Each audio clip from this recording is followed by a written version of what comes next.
Do you read me? Do you read me loud and clear? What's up, guys? Welcome back to the Star Wars Blip podcast. My name is Tyler Daly, and today we're going to deal with ANDOR, and we're going to deal with ANDOR episode 7 and episode 8. Episode 7 was the announcement. That's when Cassian, he basically finishes up the mission, takes the ship, takes his money, and he goes back to Ferrix and tells his mom, come on, I got paid. We can finally get off this planet. And she's like, nah, son. Ferrix is where I belong. And she was so noble in just planting her feet down and just saying, you know what? I'm gonna stay here until I die. It's so noble. But it's also stupid. Dude, you have this chance to go out of... You have this chance to get off the mud ball of Ferrix and away from all that horrible stuff. And you have this chance to finally be rid of that, and she just stays, which is kind of dumb. But then again, when Andor goes to the sun, kind of like the Greek-looking, beachy vibe planet, he gets captured by the guards for doing nothing, just by running. And he gets a 6-year sentence on Narkina 5, which is episode 8. Still on episode 7, though. Andor... Yeah, so Coruscant and the Empire learn of the heist that happened in Aldhani. And they're basically trying to figure that out. They're trying to get leads, and they're trying to interview different people to try and figure out who is Andor and how in the world did the rebellion manage to rob the Empire. No one does that. The Empire is too sophisticated and too good for that. How does someone do that? So Coruscant's trying to figure that out. Yeah, that's episode 7. Narkina 5. Narkina 5 is a really cool episode. That was episode 8. Narkina 5 is an amazing episode. It was about how Andor got evicted from a crime he didn't commit, and he was sentenced to 6 years on Narkina 5. Now, before Andor decides to run away from the guards on Narkina 5, there are some Empire security droids, the same model as K2SO. And as soon as we see these Empire security droids, we're like, oh my gosh, it's K2SO right in front of us. But it's actually not K2SO, because when we hear the droid talk, it doesn't sound like K2SO, and we keep on seeing these droids pop up and stuff. So K2SO is not unique, but he's also really unique as well. He's not unique in the sense that he looks like every other Empire security droid from that time, but he's also unique in that he helps the rebellion, and he's just so lovable and sassy and just awesome.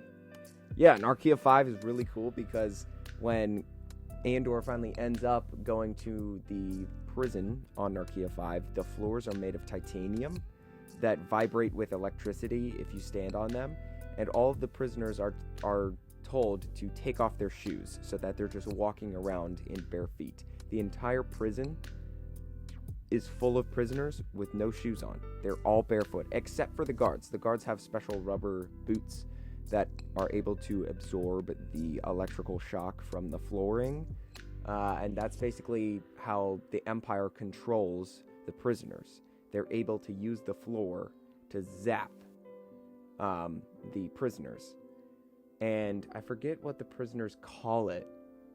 It's something like buzzed or zapped, or what do they call it? I forget. But it's such an interesting and smart concept, albeit it's super expensive, but this is Star Wars, folks. Having electrical insulated flooring to zap your prisoners is pretty dope, pretty smart. It's probably super expensive, but like I said, it's Star Wars, so anything can happen. Yes, I can't wait to figure out what they're building in the prison when we see in episode 8. They're building something, some sort of turbine or engine or Tesla coil or something. It looks like they're building something. We don't know what it is. It could be the Death Star. In episode 8 on Narkina 5, when Andor's in prison, when they're building all the stuff, I thought it was the Death Star at first. And a bunch of my friends did. They're like, oh my gosh, it's the Death Star. But I don't think it's the Death Star. It very well could be, and it probably is, because the Death Star was being built. It was in production at this time. But I don't think that's the case. I think it's something darker. I think it's something different. So yeah, I can't wait to see what's going to happen to Andor, if he's going to break out of the prison or not. We got to see Andy Serkis too.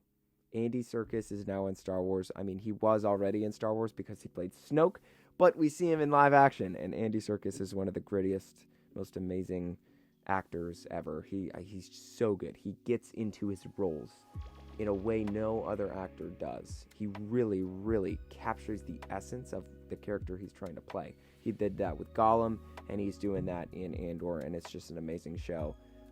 Yeah, that's it, everybody. That's the whole entire... Actually, I have one more thing to talk about. Tales of the Jedi. Episode 4. The episode with Mace Windu and Count Dooku was super cool. Oh my gosh. It was awesome. Like I said in the previous episode, the Tales of the Jedi has this narrative that it has really intense sequences, and it also has very calm sequences, and that really builds the tension, and it really draws us into the show, and that's what makes the show so great. We got to see in the episode some guards trying to fight against the Jedi, and there's this one planet that the Jedi go to investigate, and